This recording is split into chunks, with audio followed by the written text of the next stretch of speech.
46 صفحے کے شروع سے لائن نمبر 4 سورہ بقرہ کی آیت نمبر 193 سے اعوذ باللہ من الشیطان الرجیم بسم اللہ الرحمن الرحیم الشهر الحرام بالشهر الحرام والحرمات قصاص فمن اعتدى عليكم فاعتدوا عليه بمثل ما اعتدى عليكم واتقوا الله واعلموا أن الله مع المتقين وأنفقوا في سبيل الله ولا تلقوا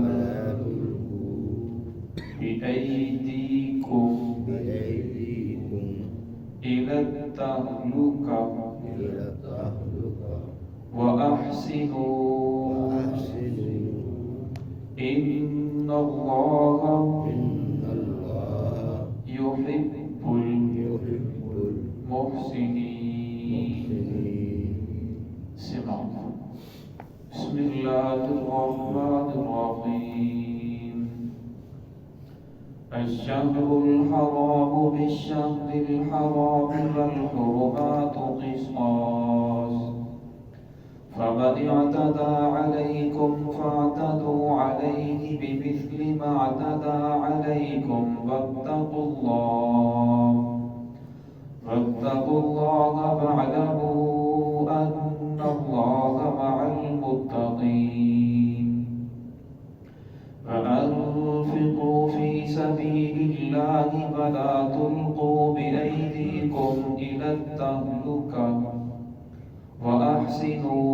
إن الله يحب المحسنين. الشهر الحرام بالشهر الحرام حرمت والا مہینہ، عزت والا مہینہ، عزت والے مہینے کے بدلے میں والحرمات قصاص اور عزت والی چیزوں کے بدلے میں، عزت والی چیزیں بدلے کی چیزیں ہیں. فمن اعتدى وہ شخص جو زیادتی کرے علیکم تم پر فاعتدوا علیہ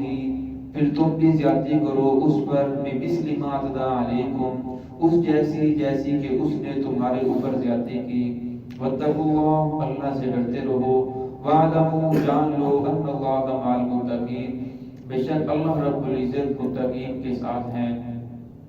وانفقوا فی سبیل اللہ ولا تلقوا بأیدیکم خرچ کرو اللہ رب العزت کے راستے میں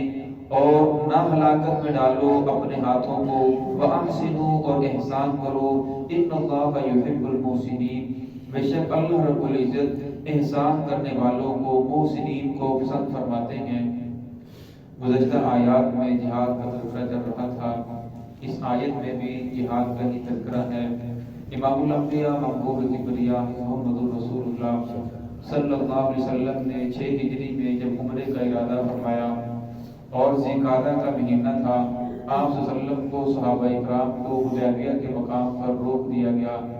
جب وہاں روکا گیا اور وہ لوگ لڑنے مرنے کے لیے تیار ہو گئے کہ آپ لوگ آگے نہیں جا سکتے، تو مسلمانوں نے پھر ان کے ساتھ صلح کی، جو بہت دب کر صلح کی. اس صلح میں سے ایک شرط یہ تھی کہ آپ نے آئندہ سال حج کے لیے آنا ہے، صرف 3 دن وہاں مکہ کے اندر قیام کریں گے، عمرہ کے لیے قیام کریں گے، پھر اس کے بعد واپس چلے جائیں گے، ہتھیار لگا کر نہیں آئیں گے، وہ بھی کافی ساری شرائط تھیں۔ جب آپ صلی اللہ علیہ وسلم واپس چلے گئے اور آئندہ سال آیا اور عمرے کے لیے صحابہ اکرام تیاری کرنے لگے، تو آپ صحابہ اکرام کے دل کے اندر پھر یہ بات آئی کہ اب عمرے کی قضا کے لیے تو جا رہے ہیں، جو عمرہ ان لوگوں نے کرنے نہیں دیا۔ اس وقت بھی محترم مہینہ تھا، جو محترم مہینے ہیں، جن مہینوں کے اندر اللہ رب العزت نے سے منع فرمایا، وہ 4 مہینے ہیں۔ رجب کا مہینہ ہے، اور اسی طرح آگے جو ذی قعدہ آ رہا ہے، ذی قعدہ ہے، ذی الحج ہے، محرم ہے، یعنی ان 4 مہینوں کے اندر اللہ رب العزت نے لڑنے سے منع فرمایا تھا۔ یہ محترم مہینے تھے اور مشرکین مکہ بھی ان کا احترام کرتے تھے، لیکن اس وقت ان لوگوں نے اس احترام کو توڑ دیا۔ تو صحابہ کرام کے دل کے اندر یہ بات آئی، ہو سکتا ہے کہ جب ہم اب جا رہے ہیں تو وہ لوگ اس طرح گزشتہ سال انہوں نے محترم مہینے کا احترام نہیں کیا، عزت والے مہینے کے ادب نہیں کیا، اس سال بھی وہ نہ کریں، ہمارے سال لڑنے ملنے کے لیے تیار ہو جائیں، اپنے عہد کو توڑ دیں۔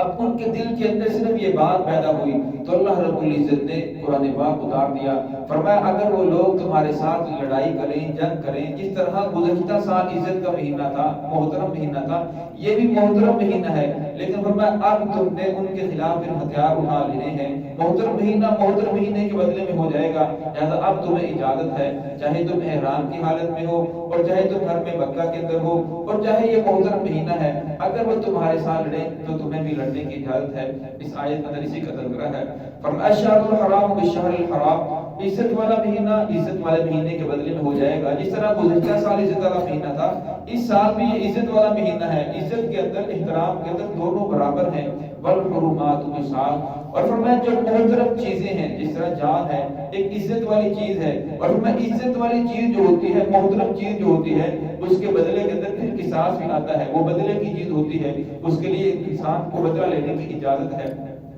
فمن یعتدی علیکم، فرمایا وہ شخص جو تم پر زیادتی کرے، یعنی اپنے عہد کو توڑ دے، لڑنے کے لیے تیار ہو جائے، فاعتدوا علیہ بمثل ما اعتدى علیکم، فرمایا تمہیں بھی اجازت ہے مثل اس کے جتنی زیادتی ان لوگوں نے کی، اگر وہ آپ کے ساتھ زیادتی کرتے ہیں تو آپ بھی اتنی کی زیادتی کر سکتے ہیں، اس سے بڑھ کر اس کے اوپر زیادتی نہیں کر سکتے۔ واتقوا اللہ، اور اللہ سے ڈرتے رہو، واعلموا، جان لو، ان اللہ مع المتقین، اللہ رب العزت متقین کے ساتھ ہے۔ اور اگر اللہ رب العزت تمہیں غلبہ دے، یہ نہ ہو کہ آپ سے انسانیت نکل جائے اور حمانیت کے اندر آ جائے، بار بار جب انسان کو فتوحات ہوتی ہیں اور جب اسے غلبہ حاصل ہوتا ہے، پھر وہ طرح طرح کے اس کی زبان سے الفاظ نکلتے ہیں اور وہ حد سے بڑھ جاتا ہے، فرمایا ان کے بچوں کو عورتوں کو قتل کرنا شروع کر دو، ایسی بات نہیں، بلکہ حد سے زیادتی نہیں کرنی۔ اللہ رب العزت متقین کے ساتھ ہے، جو ڈرنے والے ہیں، اللہ رب العزت ان کے ساتھ ہے۔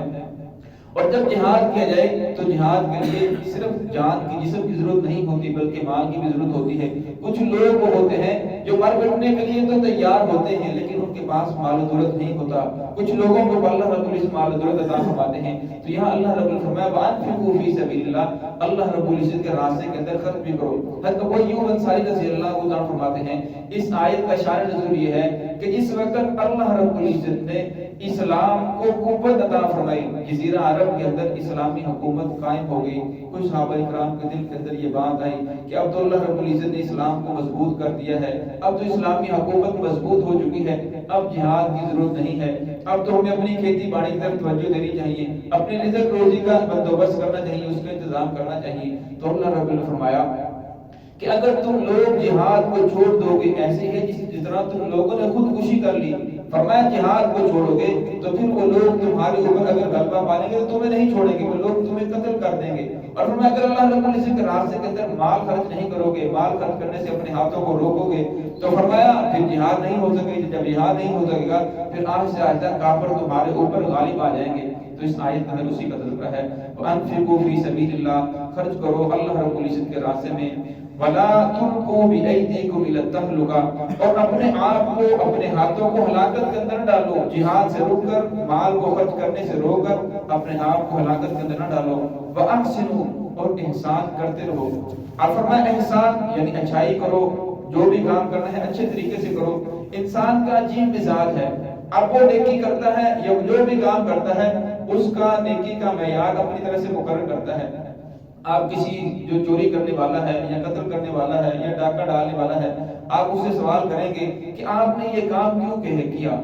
وہ آگے سے اس کا جواب دے گا کہ میں اتنا مجبور ہو چکا تھا، مجبوری کے اندر آ کر میں نے کیا، میں کرنا نہیں چاہتا تھا، میں نے اس لیے کیا، چوری میں نے اس لیے کی، میرے پاس تو کھانے کے لیے کچھ نہیں تھا۔ اب اس کے لیے بھی، اس کے جواب کے لیے اس نے کوئی نہ کوئی دلیل ڈھونڈی ہوتی ہے۔ ہر آدمی ہے جو بھی برائی کرتا ہے اس کسی نہ کسی دلیل کا سہارا لے کر کرتا ہے۔ ایک آدمی ہے اس کے پاس کوئی نیکی کے دلیل کا سہارا ہوتا ہے، جو بھی آدمی ہوتا ہے۔ فرمایا ایسی بات نہیں ہے، احسنوا کا مطلب یہ ہے کہ احسان کرو، اچھائی کرو جیسی اللہ اس کا رسول چاہتا ہے، جیسی اللہ رب العزت کی ذات اچھائی چاہتے ہیں، جیسی محمد رسول اللہ صلی اللہ علیہ وسلم کا طریقہ ہے۔ اگر اس کے مطابق اچھائی کرو گے تو پھر کامیاب ہے، اگر اس کے مطابق اچھائی نہیں کرو گے۔ عبادت کرنی ہے تو عبادت کے اندر بھی اچھائی کو انسان اچھی طرح وضو کرتا ہے اور اس کے بعد مسجد کے اندر آتا ہے، خشوع خضوع سے پڑھتا ہے، تو فرمایا اس کے اندر بھی احسان ہو۔ حضرت عمر رضی اللہ تعالیٰ سے روایت ہے، فرمایا جبرائیل علیہ السلام رسول اللہ صلی اللہ علیہ وسلم کے پاس انسانی شکل کے اندر تشریف لائے، بخاری مسلم میں یہ روایت موجود ہے۔ اور جب آپ صلی اللہ علیہ وسلم کے پاس آئے تو انسانی شکل کے اندر تو سوالات کیے، آپ صلی اللہ علیہ وسلم سے پوچھا قیامت کیا ہے، اور اسی طرح ان میں سے ایک سوال یہ بھی تھا کہ مل احسان اخبرنی عن الاحسان، مجھے احسان کے بارے میں بتلائیں کہ احسان کیا ہے۔ تو آپ صلی اللہ علیہ وسلم نے فرمایا ان تعبد اللہ کانک تراہ فان لم تکن تراہ فانه یراک، کہ اللہ رب العزت کی عبادت اس طرح کرو گویا کہ تم اللہ رب العزت کی ذات کو دیکھ رہے ہو۔ اگر فرمایا یہ کیفیت پیدا نہ ہو پھر کم از کم یہ کیفیت تو پیدا کرو کہ اللہ رب العزت کی ذات مجھے دیکھ رہی ہے۔ فرمایا جب اس طرح آپ عبادت کرو گے تو یہ احسان ہے، نیکی کا اعلیٰ درجہ ہے۔ انسان جب کسی بڑے کے پاس جاتا ہے، کسی افسر کے پاس جاتا ہے، کسی حاکم کے پاس جاتا ہے یا عدالت کے اندر جاتا ہے تو سامنے جج بیٹھا ہوتا ہے، جج موجود ہوتا ہے، تو اس کی موجودگی کے اندر کوئی ایسی حرکت نہیں کرتا جس سے یہ انسان بے ادب شمار کیا جائے، اور اس کے سامنے انسان پوری تیاری کے ساتھ جاتا ہے، پوری توجہ کے ساتھ کھڑا ہوتا ہے۔ اور جب انسان اللہ رب العزت کے دربار میں حاضر ہو جو احکم الحاکمین کا دربار ہے، پھر انسان اس کے اندر کیسے کھڑا ہونا چاہیے، اسی کا نام احسان ہے کہ انسان پوری توجہ کے ساتھ کھڑا ہو۔ علی رضی اللہ عنہ کے بارے میں آتا ہے جب نماز کی نیت باندھی تو ان کا رنگ پیلا پڑ جاتا، جسم کے اوپر کب کبھی تاری ہو جاتی، تو پوچھا کیا بات ہے امیر المومنین، آپ کے اوپر ایسی حالت کیوں تاری ہوتی ہے؟ تو کہنے لگے تمہیں معلوم بھی ہے کہ احکم الحاکمین کے دربار میں کھڑا ہونے لگا ہوں اور ڈرتا ہوں کہ کھڑا ہوتے ہوئے نماز پڑھتی ہوئی بے ادبی نہ ہو جائے، تو اس لیے فرمایا کہ نیکی کرو احسنوا احسان کے ساتھ۔ اور فرمایا کہ جب اللہ رب العزت کے راستے میں تم خرچ کرو گے اور پھر دل کی خوشی کے ساتھ خرچ کرو گے، اور فرمایا رسول اللہ صلی اللہ علیہ وسلم کی سنت کے مطابق زندگی گزارو گے، تو فرمایا ان اللہ یحب المحسنین، اللہ رب العزت ایسے لوگوں کے ساتھ احسان کرنے والوں کو پسند کرتا ہے۔ آپ صلی اللہ علیہ وسلم کے پاس چند صحابہ کرام جمع ہو کر آئے، فرمایا یا رسول اللہ یہ جو ثروت والے ہیں، مال و دولت والے ہیں، یہ تو ہم سے نیکیوں کے اندر آگے بڑھ گئے، ان کے پاس مال و دولت ہے، جب آپ جہاد کا اعلان کرتے ہیں تو یہ لوگ بڑھ چڑھ کر خرچہ کرتے ہیں، غریبوں کے اوپر تقسیم کر رہے ہیں، ہمارے پاس تو مال و دولت نہیں، ہم تو نیکیوں کے اندر پیچھے رہ گئے۔ تو آپ صلی اللہ علیہ وسلم نے فرمایا کہ تم لوگ ہر نماز کے بعد 33 مرتبہ سبحان اللہ، 33 مرتبہ الحمدللہ، 34 مرتبہ اللہ اکبر پڑھ لیا کرو کہ تم لوگ نیکیوں کے ان کے برابر ہو جاؤ گے، بلکہ ان سے بھی آگے بڑھ جاؤ گے۔ اب ان لوگوں نے پڑھنا شروع کیا جو غریب غربا صحابہ تھے، اور اس کے بعد جب امیر لوگوں کو پتا چلا کہ یہ لوگ نماز کے بعد بیٹھ کر کچھ پڑھتے ہیں،